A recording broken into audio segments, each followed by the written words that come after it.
Firman-Nya. Ibu bapak, saudara-saudara sekalian, teristimewa keluarga besar Bapak almarhum Haji Adi Guna Sutowo. Ini sering saya dengar namanya Pak, luar biasa. Dan saya baca-baca, ini anak-anak mantu dan cucu. Ternyata ada yang dulu saya nonton filmnya 6 kali. Saya nonton itu film 6 kali Pak. Judulnya Ada Apa Dengan Cinta. Saya nonton benar demi Allah sampai 6 kali saya nonton itu. Tapi sampai sekarang saya tidak tahu jawabannya. Ada apa itu dengan cinta? Mudah-mudahan nanti saya dijelaskan. Ada apa itu dengan cinta? Ternyata cinta itu melahirkan satu pengorbanan. Kalau cinta kepada Allah, maka dia akan berkorban untuk agama Allah. Dia akan berkorban untuk kesejahteraannya di akhirat. Yang kedua, cinta melahirkan keindahan. Karena cinta biar jelek kita lihat orang cantik. Dan yang ketiga, cinta melahirkan energi. Orang kalau jatuh cinta Pak, dari Jawa dia pergi ke Sumatera ketemu dengan orang yang dicintainya. Melahirkan energi. Kata anak mahasiswa saya, kalau saya jatuh cinta Ustadz, gunung kan kudaki, lautan ku seberangi, masjid kau lewati. Ibu bapak saudara-saudara sekalian, kita cerita dulu tentang alam kubur. Pak almarhum Haji Adi Guna Sutowo, beliau sekarang sudah transit. Ya, nenek kita, nabi-nabi kita sekarang transit. Belum sampai ke sorga. Nabi-nabi belum sampai ke sorga. Di mana transitnya? Namanya alam barzah. Alam kubur. Coba ibu bapak. Kalau bapak sebagai PNS. Tentara misalnya. Ditugaskan ke Papua yang tidak ada sinyal. Masih ada pilihan. Apa pilihan? Saya pensiun dini. Berhenti saya. Jadi pengangguran aja. Pulang lagi ke Jakarta. Bapak dagang ke Jawa, ke Solo misalnya, ternyata sampai di Solo tidak ada nyamannya, balik lagi ke Betawi, jadi pengangguran, tidak ada masalah. Bapak kirim ke Kalimantan bekerja, cari nafkah, ternyata sampai di Tarakan tidak ada nyamannya di sana, pulang lagi Bapak ke Jakarta, masih ada pilihan. Tapi demi Allah, kalau Bapak masuk di kubur, senang tidak senang, tinggal kau di situ. Tidak boleh lagi kau keluar. Jangan mentang-mentang tidak enak ternyata di kubur. Saya keluar lagi. Begitu Bapak Ibu keluar, lari semua penghuni rumah. Ayo. Nah, ternyata ketika Bapak Ibu mau masuk ke kubur, pernah lihat orang diantar ke kubur Bu? Almarhum kemarin diantarkan ikut tak? Ada berapa yang mengantarnya kata Nabi? 3. Orang yang makmur seperti almarhum ini, 3 yang ngantarnya. Apa yang mengantar 3 itu? 1, keluarga. Datang sama saudara, datang karib kerabat, datang orang yang pernah beliau bantu. Tapi demi Allah begitu masuk di kubur, apa ada yang mau masuk temani? Apa ada yang mau masuk temani? Meskipun Bapak banyak utang budi sama beliau, begitu masuk kubur, apa boleh buat? Pak, tinggallah Bapak sendiri. Nih ibu-ibu nih yang sudah muka-muka sakaratil maut. Ibu kalau meninggal nanti Bu, apa? Suami mau ikut? Meskipun dia bilang aku akan kemanapun pergi, aku akan mengikutimu. Pret, bohong. Begitu ibu meninggal, matanya menangis sebelah kanan, yang kiri yang mana gantinya?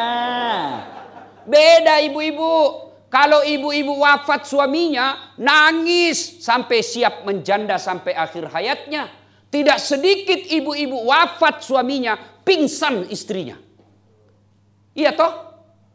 Tapi saya belum pernah melihat ada bapak-bapak yang pingsan karena meninggal istrinya. Tidak ada Pak. Paling dia berduka 3 bulan, setelah itu cari lagi men. Ya saya juga ditanya istri saya, mamanya cek di rumah. Ustadz, jadi kalau saya meninggal nanti, Ustadz kawin lagi? Ya iyalah. Tega betul. Bukan soal tega, siapa yang ngurus saya? Kamu ngurus amalmu sekarang dia kubur. Tidak ada lagi kata cemburu. Jangan ibu pikir langsung bangun dia cakar-cakar naik. Oh enggak bu, ditumbuh lagi sudah kalau mau ibu keluar. Nah, yang kedua yang mengantar kita ke alam kubur setelah karib keluarga, apa? Harta. Keluar semua mobil. Keluar semua kita punya kekayaan, motor, mobil, ngantar semua. Begitu masuk di Kalibata, mobil tidak masuk. Jangankan mobil, kaos kaki aja tidak boleh kita pakai. Apa yang kita bawa? Kain kafan. Tahu kan ibu-ibu kain kafan? Kain paling murah. Mana ada orang wafat, orang kaya dikasih pakai kain sutra? Enggak, kain kafan. Apa parfumnya? Bulgari? Bukan. Angelman? Bukan. Apa parfumnya? Kapur barus. Nih. Muka kita yang cantik-cantik nih. Sabunnya aja 3 macam. Lain untuk ketek, lain untuk baju, lain untuk wajah. Iya toh? Begitu ibu meninggal, cacing punya urusan itu pipimu yang mulus. Jangankan masuk kubur, masih hidup aja orang jijik dengar kita. Coba lihat kalau orang meninggal. Begitu meninggal, datanglah sahabat kita. Dia pegang mungkin wajah kita. Dia usap barangkali wajah kita. Apa dia mau langsung usap juga tangannya, wajah dengan tangan yang baru memegangi jasad kita? Tidak. Dia cuci dulu paling bersih karena jijiknya dengan jenazah kita. Nah, apa yang kita mau banggakan? Mati bu, tidak bawa harta. Jangan mentang-mentang dia kaya. Masukin deh PCD bapak di dalam supaya dia bisa online. Pret. Tidak bisa lagi. Harta ditinggal. Nih rumah beliau. Dari tadi saya lihat-lihat besar betul. Untung istri saya tidak minta dibikinkan rumah kayak begini. Kalau istri saya minta kayak begini. Ya kan ibu-ibu kan biasa begitu. Pak ganti gorden. Pak ganti tempat tidur. Ganti lemari. Ya boleh sekalian saya ganti kau. 3 yang mengantar. Apa itu? Amal. Inilah yang mengantar kita. Amal kebaikan, amal keburukan. Ketika amal kebaikannya bagus, amal kebaikannya banyak, maka sejahtera di kuburnya. Ibarat kata Nabi, dia ditidurkan seperti tidurnya pengantin baru. Bapak-bapak haji masih ingat waktu pengantin baru tidurnya? Masya Allah. Saya masih ingat waktu pengantin baru. Saya bilang, cepat betul pagi. Coba nyamankan tidurnya. Tapi kalau orang tidak bagus agamanya, tidurnya kata Nabi ibarat orang sakit gigi. Tidak ada enaknya. Amalnya kalau dia baik, maka tidurnya dibukakan pintunya sorga sehingga hawa-hawa sorga sudah menyentuh dia. Ini sebagai ilustrasi saja ini. Ilustrasi supaya lebih gampang. Kita nih macet jalan, kempes ban mobil. Kita jalan kaki karena ada demo tidak bisa tembus mobil. Jalan kaki di bawah terik matahari. Panas betul. Begitu kita sampai rumah atau kantor, baru kita buka pintunya, sudah ada hawa AC menyentuh kita. Sudah nyaman. Belum lagi masuk, sudah nyaman rasanya. Begitulah istri. Dibukakan pintu sorga sehingga sejuk-sejuknya sorga sudah dinikmati di alam kuburnya. Tapi kalau kejahatannya banyak, dosanya banyak, bukan pintu sorga dibuka. Apa dibuka? Pintunya neraka. Ibu-ibu paling sering kan rasakan itu hawa panas ketika masak. Iya kan? Apa masih ada ibu-ibu masak sekarang? Hah? Waduh, gak ada lagi bu. Ya sekarang anak go food. Kalau mau sebulan suaminya, bapak mau makan apa? Alhamdulillah dimasakkan sama istri. Ternyata food, macam-macam masakannya, bukan lagi istri yang memasak. Bu, apa berdosa kalau istri tidak masak? Tidak berdosa ibu kalau suaminya ridho. Tapi apa bekal ibu masuk surga? Ayo, bukankah ke pasar itu pahala? Langkah kaki kanannya kalau dia pergi masak, kalau dia mau untuk mengurus suami istri, suami dan anaknya, kaki kanan 1 pahala, kaki kiri 1 pahala, menjinjingnya 1 pahala, keringatannya pahala, capeknya pahala. Jadi banyak pahala, gorengnya pahala, kena apinya pahala, kena minyak panasnya pahala. Berapa pahala untuk bikin nasi goreng? Tapi kalau semua dibeli, maka suami yang dapat pahalanya. Kenapa? Karena suami yang punya duit belikan, ibu kasih duit. Maka kalau ibu mau punya amal untuk dikubur, yuk servis rumah tangga, beramal. Nah, sudah masuklah. Sudah dalam kubur. Nah, begitu sudah masuk kubur, kembalilah pengantar. Ya kan? Kemarin almarhum kita antarkan, menangislah kita dulu. Wajarlah menangis. Boleh ibu-ibu menangis, tapi jangan meraung-raung. Yang meraung-raung haram, menangis boleh.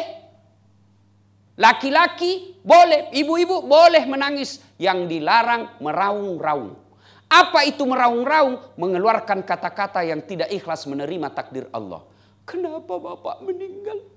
Baik betul ini bapak. Kenapa bukan tetangga yang jahat? Anda boleh terima. Begitu ada orang meninggal, cukup kita ucapkan alladzi isa asabatum musibah qalu inna lillahi wa inna ilaihi rajiun. Itu aja kita ucapkan. Kalau ibu-ibu menangis boleh, tapi yang dilarang mengeluarkan kata-kata.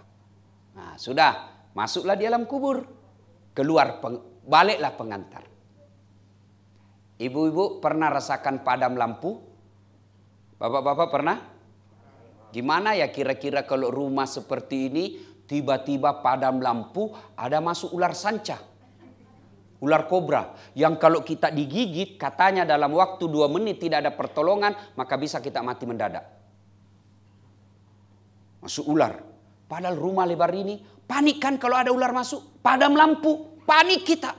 Padahal ketika ada ular masuk, ibu bapak masih bisa lompat sama ular di sana, kita keluar dari sini. Ada ular masuk, kita masih bisa teriak, tolong, tolong, security masuk membantu. Ada ular masuk, kita masih bisa lempar, pak. Gelap, kita masih bisa nyalakan lampu handphone.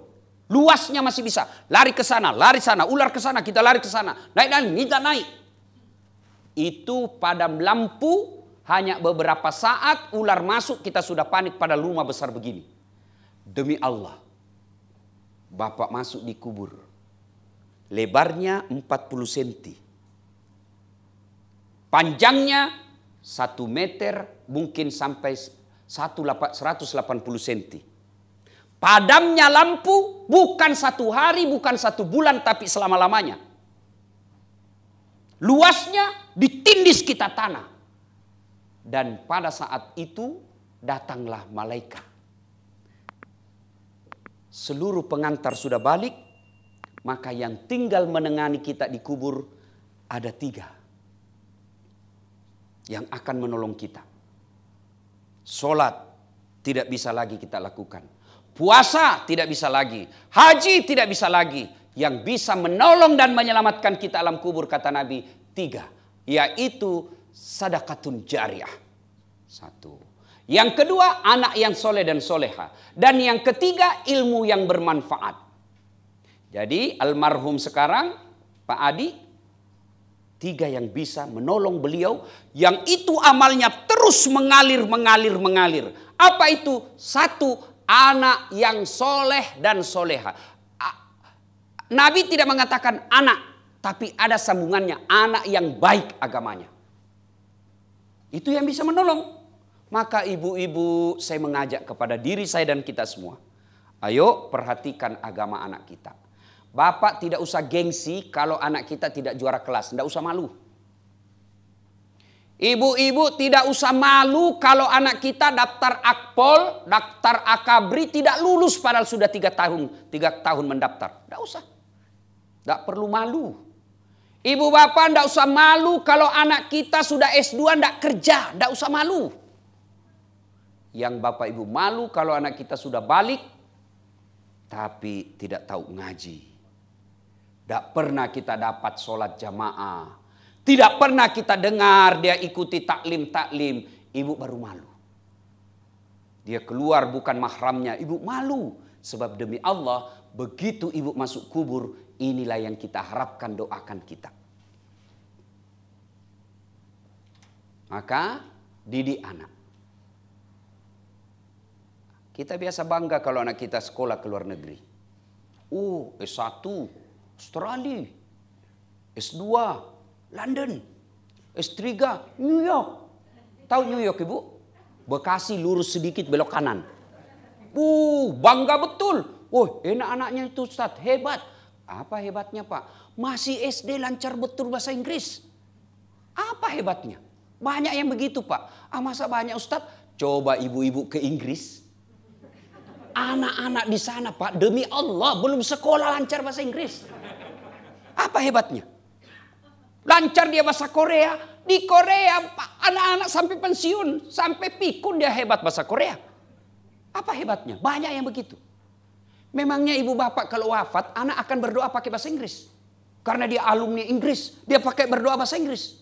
Oh my God, please help me, my mother prayed. Enggak kan?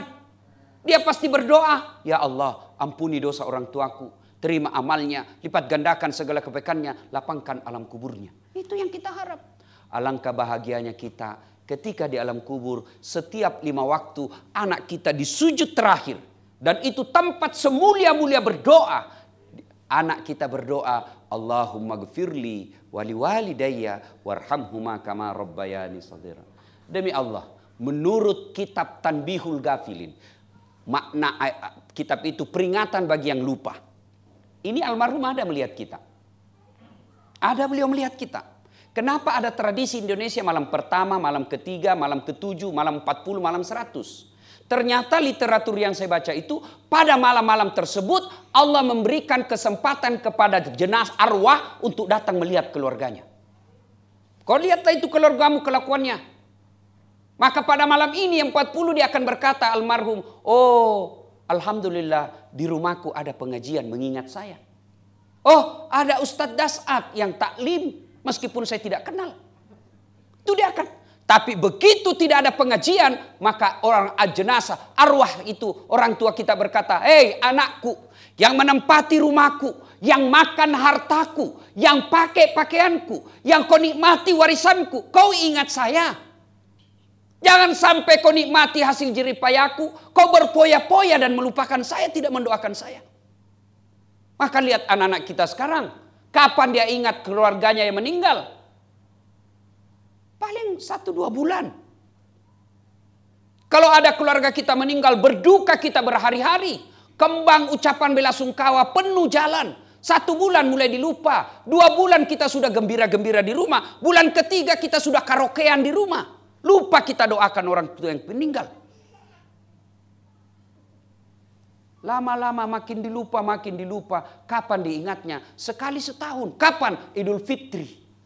Ziarah kubur. Itu pun bukan dia yang doakan. Siapa yang disuruh doa? Orang-orang yang ada di kuburan. Dia hanya datang update status. Hai guys, ziarah kubur guys.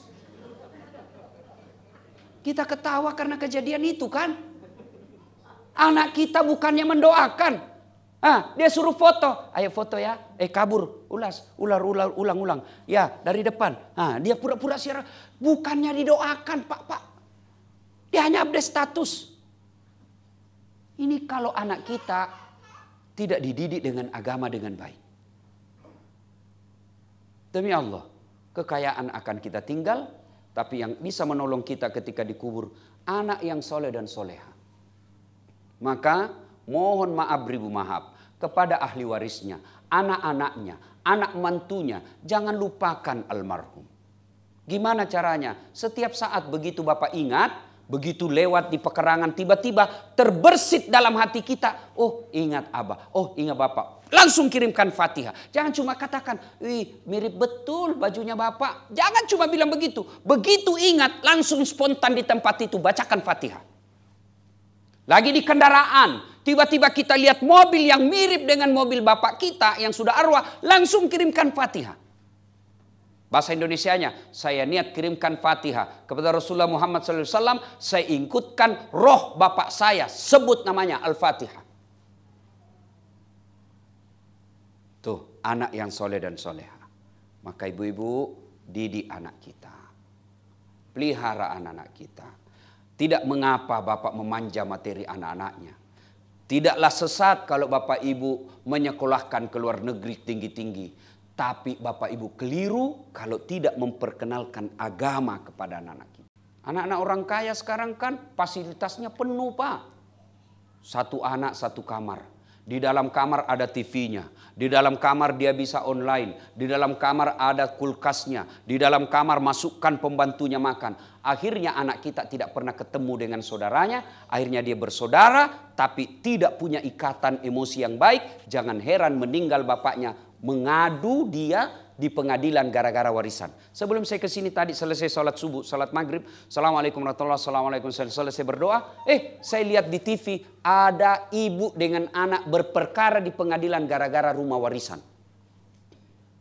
Nih, hati-hati. Maka ibu-ibu didik anak. Ya, bapak ibu tidak usah cemas kalau anaknya jelek mukanya. Yang penting akhlaknya baik.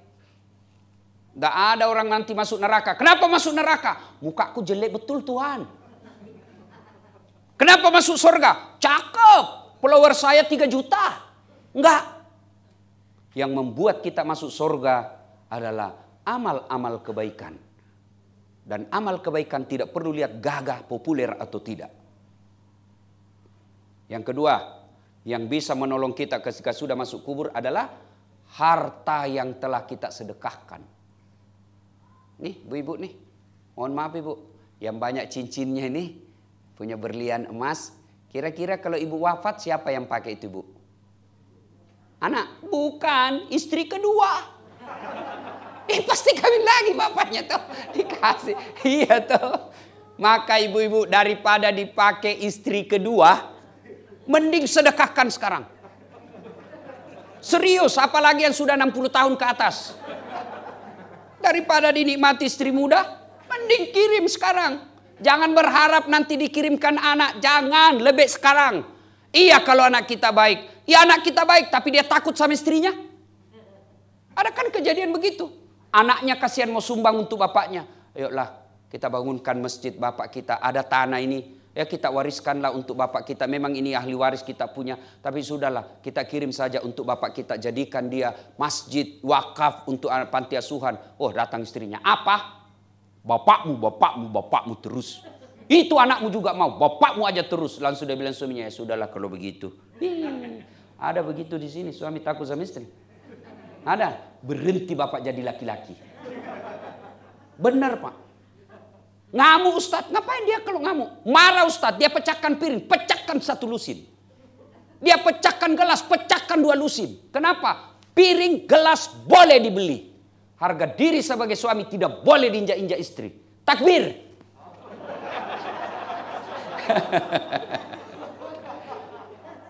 Jadi Ustadz tidak takut sama istri. Saya tidak takut sama istri saya Pak. Cuma istri saya lebih berani.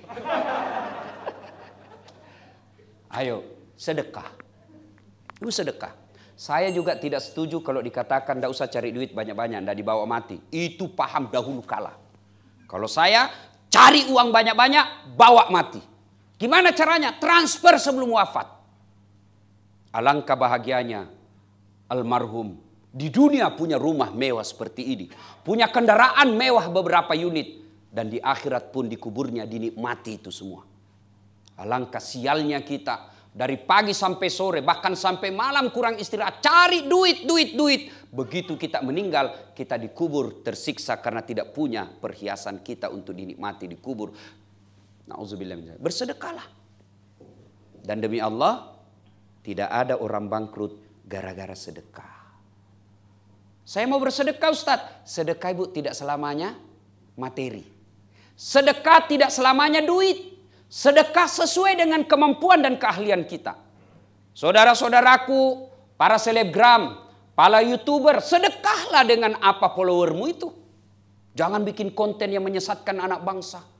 Biar buka undangan, di-share-kan juga. Untuk apa semua itu? Oke lah, bikinlah konten-konten dalam sehari 5 yang kau post. 5 yang kau sebarkan. Jadikanlah 1 sebarmu itu untuk kehidupan akhiratmu. Sebarkan itu 2 juta, 5 juta, 7 juta kau punya pengikut. Bayangkan kalau kau sebarkan 1 konten dakwah. 10.000 saja yang paham dengan itu dan diamalkan. Itulah sedekahmu. Itu apa sedekah? Untuk apa posting-posting yang tidak ada faedah untuk kehidupan akhirat kita? Dan demi Allah, semua postingan-postingan yang berhalangan dengan agama, maka kita akan tanggung jawab dunia sampai akhirat. Itu agak berat. Ketika kita tobat masih beredar itu yang tidak beres, maka selama itu dapat kiriman dosa. Nah, ibu bapak, saudara-saudara sekalian, sedekah. Yang ketiga, yang bisa menolong kita ketika dalam kubur, ilmu yang bermanfaat. Maka ibu-ibu kalau dapat video-video pendek ceramah, sebarkan. Orang mau amalkan atau tidak, orang balas kita katakan, so alim loh. Tidak ada urusan, yang penting sebarkan aja. Ilmu yang bermanfaat itu adalah yang akan menolong kita dalam kubur. Nah, sudah dalam kubur, ternyata ada mereka yang menyesal setelah masuk di alam kubur. Siapa mereka yang menyesal? Satu, al-mutakhawilu bis shalah, yang menganggap enteng sholat. Demi Allah ibu, biar ibu haji 2 kali. Umroh sekali setahun pergi umroh. Bahkan orang temannya pun dia umrohkan. Ramadan tidak ada lepas puasanya. Selesai Ramadan pun dia kadang puasa Syawal. Tapi tidak sholat, tidak ada semua gunanya. Saya kadang-kala lihat heran. Ada ibu-ibu bapak puasanya lengkap pak. Tidak ada lepas puasanya. Tapi tidak sholat. Tidak ada gunanya itu. Bangun masjid 1 unit tapi tidak sholat, tidak ada gunanya. Ketika masuk di kubur, inilah orang pertama menyesal. Mereka yang menganggap enteng sholat. Kenapa? Karena yang pertama kali diperiksa nanti sholat. Seluruh pengantar balik, maka datanglah malaikat pencatat penanya di alam kubur. Pertama ditanya, Marabuka, siapa Tuhanmu? Kalau bapak ibu bagus sholatnya, sholat akan menjawab, Allahu Akbar. Wah, malaikat geleng kepala, wih. Hebat ini. Barusan saya dapat. Ditanya lagi, man nabiyuka? Siapa nabimu? Salat kita menjawab lagi, asyhadu alla ilaha illallah wa asyhadu anna Muhammadar Rasulullah. Mungkar tambah heran. Wih, tambah hebat ini orang ini. Kir. Nakir. Kau maju Nakir. Kau yang lanjutkan. Kan ada 5 pertanyaan itu. Kata Nakir, sedangkan kau mundur Mungkar. Saya ini cuma wakil. Sudahlah. Malaikat Mungkar Nakir naik melapor ke aras Allah. Ya Allah, ada hambamu wafat. Saya tanya, Marabuka? Dia jawab, Allahu Akbar. Allah berfirman, oh Mungkar Nakir, itu bukan dia yang jawab. Bukan Das'at yang jawab itu. Siapa yang jawab? Solatnya. Karena dia baik solatnya, tidurkan dia untuk menunggu hari kiamat. Seperti nikmatnya tidur pengantin baru. Semua aman. Itu kalau solat beres. Tapi kalau tidak beres sholatnya, datang malaikat, dia bawa itu godamnya pak, palu-palunya. Itu ada kitab saya baca, itu godamnya, palu-palunya, Mungkar Nakir pak, 7 kali beratnya dunia dan isinya baru sama. Datang malaikat, dia bilang sudah lama saya tunggu kau. Kaulah yang paling banyak ceramahnya, ceritanya kalau Ustaz Das'at ceramah. Begitu ditanya, Marabuka, siapa Tuhanmu? Kaget, tunggu dulu, orang baru datang. Ini malaikat aja dia mau debat pak. Ini bahasa Indonesia yang suka berdebat pak.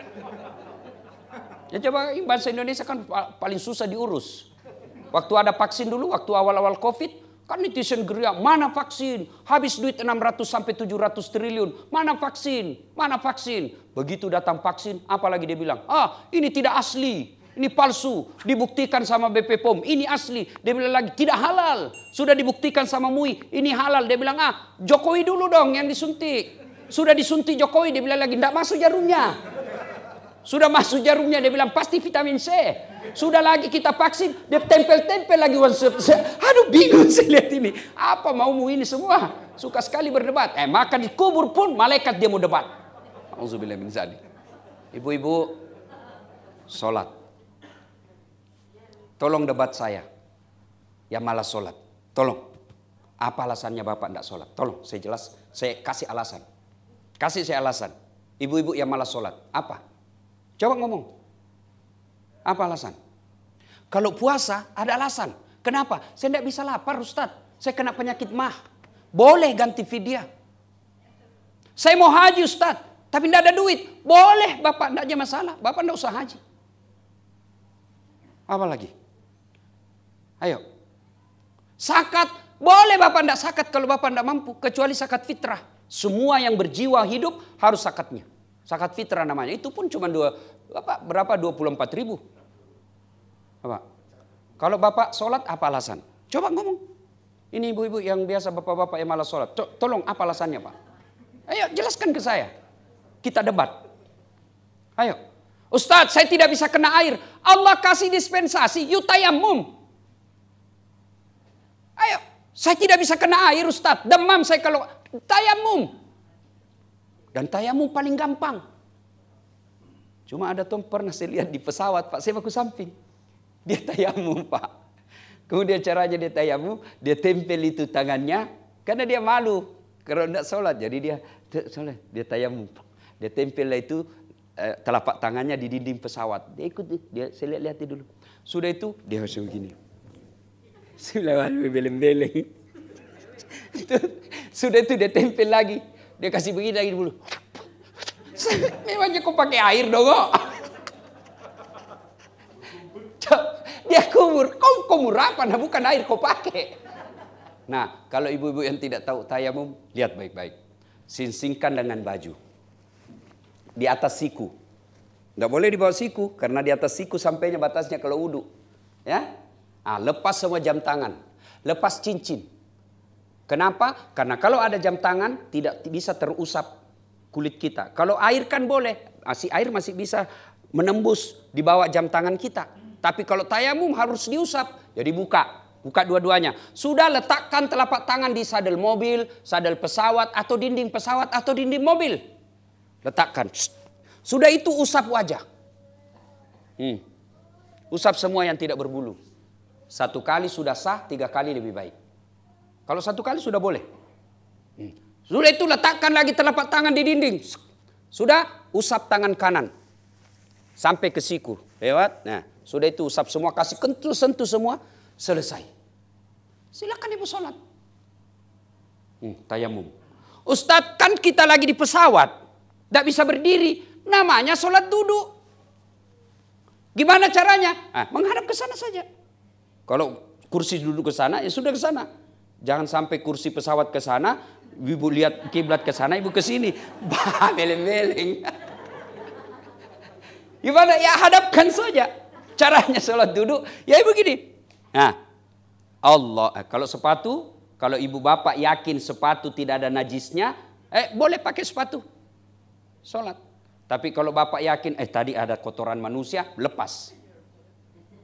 Tapi masa ada di Jakarta injak kotoran manusia Pak? Ini bapak salah jalan nih Pak. Takbir ya. Saya niat jamak sudah. Duhur 2 misalnya asar kan. Sudah duhur dan asar dia. Kita tahu landingnya itu sudah masuk maghrib. Maka ibu boleh menjamak qasar. Duhur 2, asar 2. Allahu Akbar. Baca doa iftitah. Baca Al-Fatihah. Baca surat pendek. Sudah itu Allahu Akbar ruku. Kalau ruku kepala saja goyang bu. Allahu Akbar. Sami Allahu liman hamidah. Kalau sujud bukan cuma kepala goyang, badan ikut ditundukkan. Allahu Akbar. Sudah? Sami Allahu liman hamidah. Dan seterusnya. Sudah 2 rakaat, 2 cukup. Tahiyat. Bil alamina innaka hamidum majid. Assalamualaikum warahmatullahi. Assalamualaikum warahmatullahi. Begini salam yang betul Pak. Jangan salam kayak orang tidak makan 2 hari. Assalamualaikum. Assalamualaikum. Ada juga begitu. Beleng-beleng. Ada juga yang keterlaluan Pak. Biasa kalau di masjid anak muda. Assalamualaikum warahmatullahi. Oh ternyata ada cewek dilihat di belakang. Itulah pentingnya dibatasi kasih hijab ya. Itu sholat duduk namanya. Saya tidak bisa duduk Ustaz, ada bisul di pantatku. Sholat baring. Bukan sholat tidur. Bagaimana baring? Ini. Misal ibu ya, kalau baring menghadap ke sana.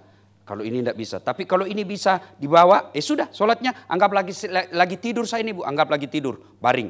Allahu Akbar. Sami Allahu liman hamidah. Kepala sudah tidak begini. Tinggal tangan. Sholat baring namanya. Pun itu tidak bisa, Allah masih kasih kelonggaran. Silahkan kau sholat pakai isyarat. Mana namanya sholat pakai isyarat? Tinggal mata yang digerakkan. Allahu Akbar. Sami Allah liman hamidah. Allahu Akbar. Itu mata aja goyang-goyang. Allahu Akbar. Allah. Yang ketawa saya seriusin Pak. Ya kan? Tidak bisa juga itu Ustaz. Sholat dalam hati. Mata tidak bergerak, bibir tidak gerak, tangan sudah tidak bergerak. Tutup semuanya, lalu begini. Bayangkan lagi baca doa iftitah, baca doa iftitah. Bayangkan lagi sujud, bayangkan saja. Saya seolah sujud, maka baca doa sujud. Selesai. Namanya sholat dalam hati. Saya tidak bisa sholat dalam hati Ustaz. Gampang. Bungkus kain putih, bawa ke kubur. Nah, ibu bapak saudara-saudara sekalian, saya sudah dikode habis waktu. Ya, insya Allah lain waktu dan kesempatan kita akan lanjutkan ya. Ingin berlama-lama tapi waktu yang terbatas karena mungkin tamu-tamu kita juga sibuk dan capek. Insya Allah lain waktu dan kesempatan. Demikian, sebelum kita akhiri, mari kita kirimkan suratul Fatihah kepada Rasulullah Muhammad SAW. Khasiat dan keutamaannya kita ikhlaskan untuk almarhum Bapak Adi Gunasutowo. Al-Fatihah.